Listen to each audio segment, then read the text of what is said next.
PPR. We are giving you a 12-team PPR mock draft coming at you during this Mock-A-Thon. It's a rarity, guys. It's a rarity. Yes, but we're here for you, and let's jump into it.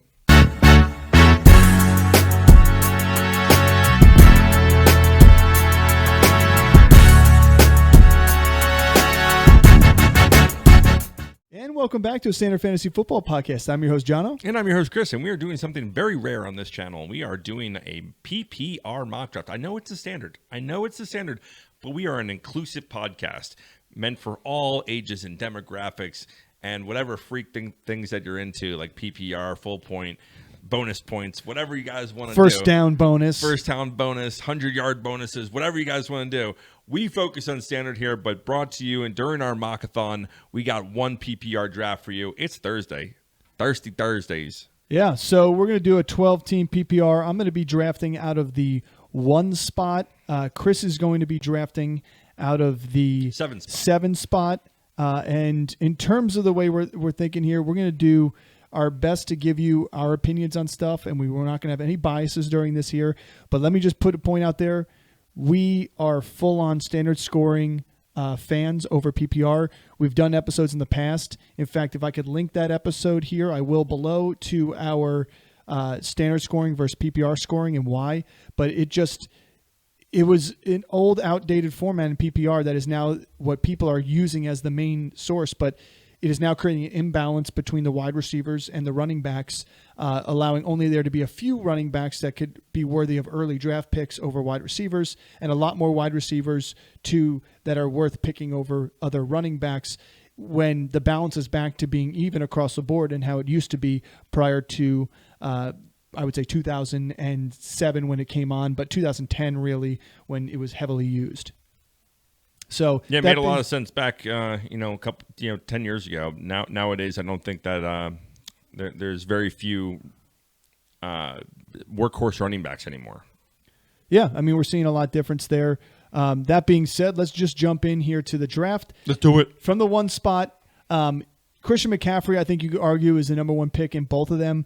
But for the sake of this, I'm going to argue that, listen, I'm taking Tyreek Hill here. I'm going to take him as the next closest guy to Christian McCaffrey, and I think he's going to have another fantastic season. So give me Tyreek Hill up on top. McCaffrey goes off the board. Bijan third. CeeDee Lamb, Jefferson, Breece Hall. Surprising for a PPR over top of. This is what I would expect to see in a standard scoring. Yeah, absolutely. And this is a great draft pick for me at 7. Jamar Chase is still there, and I love Jamar Chase's upside, but Amon-Ra St. Brown just gets volume upon volume upon volume. Yeah. And he gets the touchdowns on top of it. So I love Amon-Ra St. Brown. I'm going to take him with the 7th pick. Jamar Chase goes right after. Brown, Gibbs, Taylor, Wilson, ETN, Adams, Saquon with Gibbs at team 10, Kyron, Puka, and back to Chris here. Love this because I'm going to get another volume guy here with Marvin Harrison, and I'm going to stack a wide receiver early. That's what my plan is to do for a PPR format. But Marvin Harrison is going to get volume fed there. He's a great route runner, probably the best rookie wide receiver we've seen in a very long time. Goes to a great situation that there is no wide receiver 1 there, and they have a team that wants to spread the ball out, that wants to throw it, and Kyler Murray likes to target and hyper target his guys. And so Marvin Harrison's going to be his guy, and I'm going to go and get him in the 2nd round. Josh Allen, first quarterback off the board afterwards. Achane, Derrick Henry, Drake London, Travis Kelce, leaving me here at the 1 spot. Now, we talked about drafting from the turns that we like to do, and me being at the turn here, that's what I want to do. So that's taking a guy you like in one of these 2 picks and best value at the same time. So to me, I want to take a guy I really like, and I want to solidify a running back position. Give me Isaiah Pacheco as my RB1. I like him over Josh Jacobs this year. I think he's going to be a beast back there. But now I want to take another, since this is PPR, another wide receiver. And I think Chris Olave at the start of the 3rd round is right about where he should be. And not getting him earlier in that 2nd round, I'll take Chris Olave, who's just on the brink of breaking out. And honestly, if Derek Carr has any sort of season, it's going to be good for Olave. If Spencer Rattler gets in there at some point, it's going to be good for Olave. I just don't see him failing. Yeah.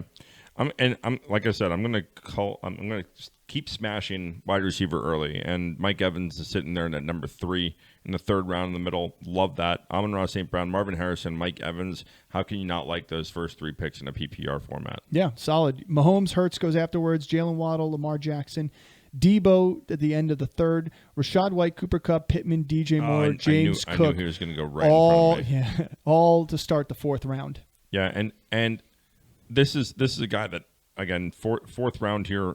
I like DK. I like Malik Neighbors. I think that they are going to get volume. I'd be tempted. I am tempted, and I am going to do it.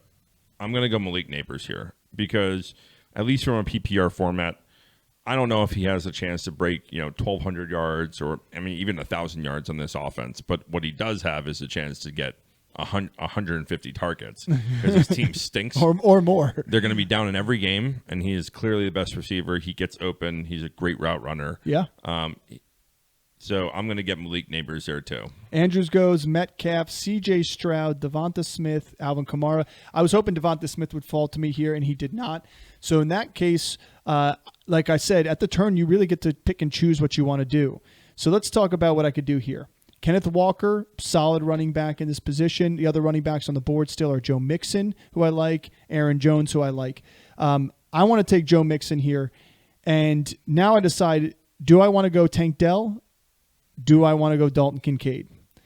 I like Tank Dell. I like Kincaid. In a 12 team, is the 5th round too early for a tight end for me? No, not if you want to get these top guys. Trey McBride is still here too as well. I've been drafting a lot of him. I just want to go with a different tight end in that say, and none of these guys are going to come back to me. I'll be settling for someone like Kyle Pitts and hoping that he finishes similar to Kincaid. Kittle, who has upside too as well, and I don't think Tank Dell is making it back to me. So I want to go with my tight end here, get him off the board, give me Dalton Kincaid, solidify my tight end position. Nice. Kenneth Walker, Zay Flowers, Tank Dell, Trey McBride goes, T. Higgins, who is the other guy on my want to draft there. Well, unlike James Cook last round, my guy did fall to me here. So I'm going to go and get Aaron Jones, get my first running back off the board here. Like him, especially in a PPR format. He's going to get a lot of checkdowns. After that, George Kittle goes, Pickens, Pitts, DeAndre Swift, Amari Cooper, Anthony Richardson, David Montgomery, Keenan Allen, Christian Kirk, James Conner. Back to me. And again, love the way this fell down to me. Get Ramondre Stevenson right here in the 6th round. I love it. Godwin, Dak, Rome Odunze, Nick Chubb, Joe Burrow all go here. Burrow was one I had my eye on, but I'm fine with that in this situation. There's 2 people I really like, Terry McLaurin and Rashee Rice. Now, the thing is, this is going to be my 3rd wide receiver off the board. I'm happy with taking both of these guys. Bang, bang right here. And fading the quarterback position. I could also, if I wanted to, take Najee Harris or Tony Pollard in here. As a running back option, but because it's PPR, give me 2 guys who are going to be the top targets on their offenses, and I'm going to heavily click both of these guys. You should. Back to back. In fact, they have Rashee Rice, I think, ranked too low, and they have Rashee Rice for too little yardage. They have him under 1,000 yards. I don't see that happening. All right, and so I'm going to go my 3rd running back in a row, and now I'm going to take a minute. I'm going to take a minute and sit right there, and I'm going to tell you how I became the Fresh Prince of Bel-Air. All right. I'm going to talk about Raheem Mostert here. Guys, we said this last year, and you need to listen, okay? Raheem Mostert is not going anywhere, all right? He knows this offense very, very, very well. He's still explosive. He has track speed.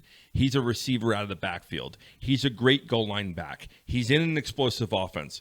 Why is Achane going in the 2nd round and Raheem Mostert, the number 2 running back overall, going in the 7th round? Or later. And why is everyone all of a sudden just think that Jalen Wright is going to come up and just take the snap shares away from him? Yeah. Jalen Wright, let's be honest, this is probably going to be the last year that Raheem Mostert is in Miami. Yes. Or maybe playing in the NFL. I mean, I think he earns his spot somewhere. But, this is a perfect scenario for an older, faster running back to be able to sustain his career because he doesn't have to take 20 carries a game. He can he is just as fast as Achane and Wright. Why is he going in the 7th round or later? It's true. Why? This is great value. If you get him in the 7th round, you should just say, thank you, have a nice day, how you doing, keep it moving. Like, this is it's asinine to me. It's asinine. And again, I've talked about doing this in drafts, in 14 team, especially that we did yesterday. We talked about not fading quarterback. I'm going to completely fade quarterback again. I have another running back here that I really, really like for this season, and it's Zach Moss on another high-powered offense that I think is going to do well here, and I think he's going to get a lot of volume there. So I'm going to go 4 running backs in a row, went 4 wide receivers in a row, went 4 running backs in a row, and then I can fill out my team outside of that. Coleman, Hollywood, Eckler, Deontay, Brian Robinson. Moss, Eckler, Robinson were 3 that I was going to try and target here, and they're gone, and I'm fine with that. So that being said, that allows me to go ahead and take wide receiver and a quarterback here in this position. I'm going to go ahead. I'm going to go with a wide receiver in Brian Thomas Jr. and a rookie. I'm going to take 2 rookies back-to-back here. First one being Brian Thomas. Second one being Caleb Williams. I've watched, and if you've watched the preseason, this guy is very good at ad-libbing. He's got a very strong arm. He showed it throughout his career. I think it's going to lend well to the NFL in that aspect, in sort of the Pat Mahomes type of way. I know everybody's in love with Jaden Daniels. Touchdowns matter from the quarterback position. Rushing does help, obviously, in fantasy football. However, I think Caleb Williams has an opportunity to break 30 touchdowns with the pieces around him, especially the fact that DeAndre Swift is their RB1 versus Jaden Daniels, I think, has an opportunity to maybe break 23 touchdowns, 24 touchdowns. The running game is going to have to catch up to where Caleb Williams finishes. So give me Caleb Williams. I'm going to put him on my QB1 here in the 8th round or 9th round. That's great. The run on quarterbacks, I'm going to go quarterback here too, and I'm going to go the other rookie quarterback. You want to talk crap about Jaden Daniels? I'm not talking crap because I love Jaden Daniels. You want to talk crap about Jaden Daniels? You can talk crap about Jaden Daniels. Stop Bears. Right? Da Bears. I'm going to go with Commanders, and I'm going to go to the dog pound. Well, formerly dog. Are they the dog pound still? No. I mean, like, or not the dog pound. Not the pig pen. What the hell were they called? Oh no, I don't. I think they're still there. Talking about the guys who dress up in the dresses with the pig noses. Yeah. I can't remember the name of it now either. But yes, they're still there. They're still there. But I'm going to go Jaden Daniels here and represent for the formerly Arizona State quarterback. Goddard, Warren, Schultz, Jameson, Williams, Jackson Smith, Blake Corum, Tajay, Watson, Hawkinson, Trey Benson, and back to Chris here. So I very rarely do this, but I want 4 wide receivers, 4 quarterbacks, or 4 running backs after that. I think that there's value still on the board. I want to get another high-end quarterback in case something happens. I'm going to go and get my floor guy, and that's Jared Goff. All right, so actually the guy who fell to me is the guy who I wanted fall to me here. So you had Gus Edwards, Zeke Elliott, Cortland Sutton, Curtis Samuel, Chase Brown go. I like Chase Brown a lot here, but there's something I got to say about Jerome Ford. His targets per route run last year were fantastic. When he went out there on passing plays, he was targeted heavily in those passing plays. And I don't think that's going to change, especially with Deshaun Watson there. Even if Nick Chubb comes back, I don't suspect him to be the bell cow he used to be. I suspect Jerome Ford to still have an opportunity, even if there is another running back out there that decides to earn the right for the running part of the game. You have a passing part of the game and change of pace here. Yeah, he didn't flash anybody, but he had some big runs last year. He had some big catches afterwards. I think he's still in a PPR format is going to be worth the pick here. Give me Jerome Ford. Now, sitting here too, I still have Caleb Williams as my number 1 quarterback. I'm going to go ahead and do something that Chris did, and rather than keep just Caleb Williams, I have a decision here between Trevor Lawrence and Justin Herbert. And in my opinion, give me Trevor Lawrence in this offense. I think this is going to be the year of Lawrence. I think Trevor's going to have a fantastic year, and I'd love to play the matchups between these 2 quarterbacks on a week-to-week basis. Romeo Doubs, Cole Kmet, Herbert goes afterwards, Tyler Lockett, Khalil Shakir, on to Chris. Yeah. And so there are a couple the teams after me are pretty stacked up on tight end, so I think I'm going to wait around on tight end. But I am going to go and get a guy from a PPR format who's not only going to be his team's wide receiver 1, but has a chance to really blow up in the PPR format, and that's Josh Palmer. Mm-hmm. We've talked about him at length. You get him for much cheaper than Ladd McConkey, even though McConkey can be the target hog there. That's still fine. Fall. Charbonnet, Mitchell, Rogers, Freiermuth, Myers, Hubbard, Dobbins, Leggett, Dowdle, and Judy round out the end of the 11th, beginning of 12th.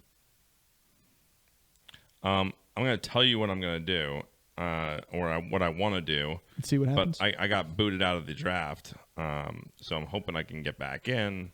Well, if not, I can manually enter. I got it. We're all good. I'm going to go Ben Sinnott here. All right, first at tight end. Ben Sinnott, Musgrave goes, Mike Williams, Shaheed, Jalen Wright, Taysom Hill, which honestly, this couldn't have gone better. Like, I only have 3 running backs here. I don't love it. But again, you get 2 picks here. I have 5 wide receivers.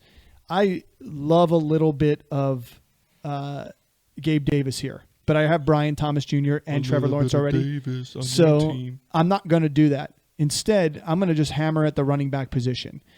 I'm going to take Tyler Algier as my top one there. Maybe Algier is all I need. And then I'm going to take one of Chris's favorite players here in the high upside. And really, some guy, his bold prediction, double touchdowns on the season. And I'm going to take a flyer on Braylon Allen here in the 11th round.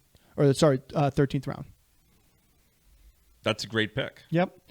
Kirk Cousins, Stafford, Chandler, K-Dot, and Gabe Davis before Chris's last pick of the draft. Can I just say, I think this draft, everything fell to where I wanted to go. Which is not always going to happen. Which is not always happening. But Jalen Polk is here with my 13th pick. And again, another guy who's going to be wide receiver 1 on his team, who's probably going to end up being on a bad team, get a lot of volume to him.